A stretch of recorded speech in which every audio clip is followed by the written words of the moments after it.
Acessibilidade na web.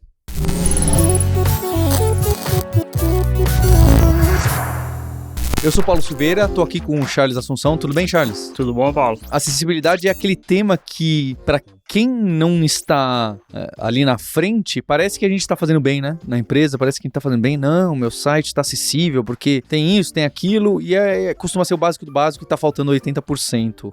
Não está inclusivo como a gente imagina, especialmente se nós não temos alguma necessidade diferente. Sem contar aqueles mitos de que, isso aí não vai ajudar a minha empresa, não vai ajudar o meu site. Como que na web? Quais são os passos da acessibilidade na web? O que a gente precisa? O que são os requisitos mínimos pra gente dizer que tem, né? Porque acho que é difícil falar que tem. E depois, eu quero saber o que a gente pode usar de ferramentas, o que tem hoje para auxiliar.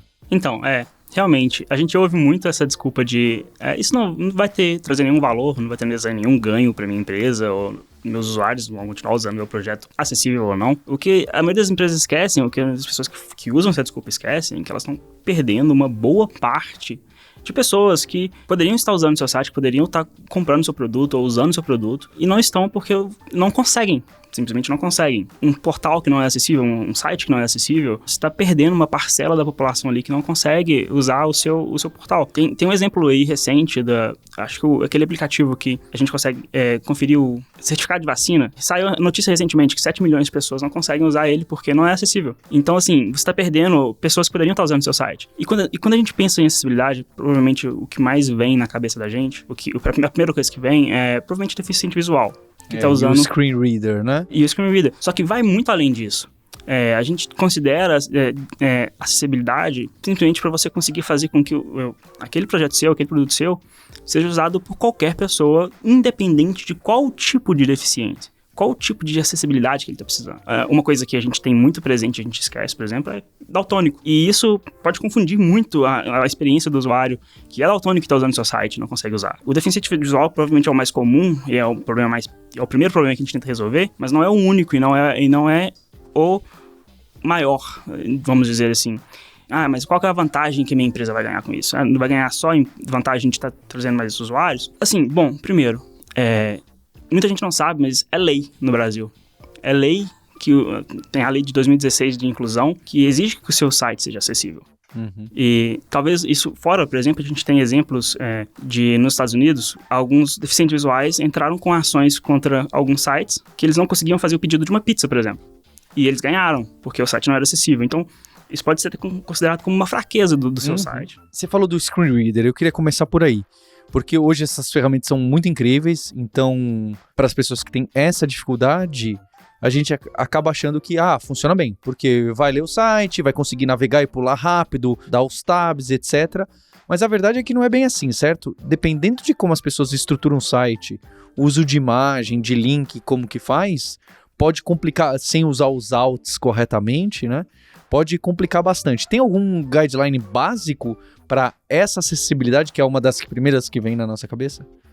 Então, quando a gente fala de guideline, a gente pensa em duas coisas principalmente, que é o WCAG e o WCAG. Isso. Os dois escritos pelo W3C. Basicamente é o seguinte, o WCAG, ele é uma série de guidelines, é uma série de diretrizes que quer garantir basicamente 4 princípios para o seu produto. Ele quer garantir que seu produto seja perceptível, ou seja, independente de qual sentido o usuário está tentando usar para entender o seu projeto, para usar o seu projeto, ele consegue perceber o seu projeto. Então, a gente consegue usar como, por exemplo, se você tem um vídeo no seu portal, a ideia é que o vídeo tenha legendas, para que quem é deficiente auditivo ainda consiga consumir a sua mensagem. Se o deficiente é visual, ele consiga usar o screen reader de forma completa ali dentro. Um outro princípio que ele quer garantir, que o WCAG visa garantir, que o usuário consiga interagir com o seu site, independente se ele tem um mouse ou não, por exemplo. Uhum. O que a gente vê muito hoje em dia, tem muito site que a gente tenta usar só o teclado e vai quebrar, não vai funcionar. E isso é uma questão de acessibilidade, isso é uma questão considerada como acessibilidade. E outra coisa que é também considerada no WCAG é a questão eles chamam de robustez. O seu site ele tem que funcionar nos diferentes screen readers que a gente tem, nos diferentes browsers. Então ele tem que permitir que ele funcione nos diferentes browsers. Essa questão de cross-browser que a gente sempre teve, é considerada inacessibilidade. Dentro do screen reader, a gente tem os mesmos problemas que a gente tinha dentro dos cross-browsers, porque A gente tem diferentes screen readers que tem screen readers gratuitos, tem, por exemplo, os 3 maiores hoje em dia é o VoiceOver da Apple, que vem no Mac, o JAWS e o NVDA, que é do Windows. E eles funcionam de formas diferentes. E você vai ter que trabalhar o seu projeto de forma que ele consiga funcionar para os 3. Perfeito. Eu vejo bastante isso que a gente acha que só porque eu uso a estruturinha HTML e CSS boa vai funcionar, mas cai nos corner cases ali, em alguns detalhes que nem sempre tão redondo. A gente na Lura tem um público bem grande de pessoas com deficiência visual e elas sempre dão um bem feedback. Você também, tá? Você que tá próximo da gente, da Lura, Charles, traga o seu feedback pra gente. Você participa lá do Stars, etc.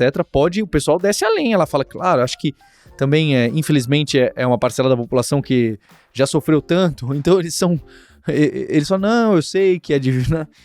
E tem muita coisa que não é difícil e a gente precisa fazer, porque imagina se eu não conseguisse usar o site, ou quando a gente não consegue usar um site que a gente fala, nossa, que terrível essa usabilidade, a gente já fica louco. Imagina você não conseguir usar uma parcela da população, seja economicamente ativa ou não, que a gente está deixando de lado, que com esses guidelines que você citou, tem muita coisa ali que é sim relativamente simples da gente seguir e prestar atenção.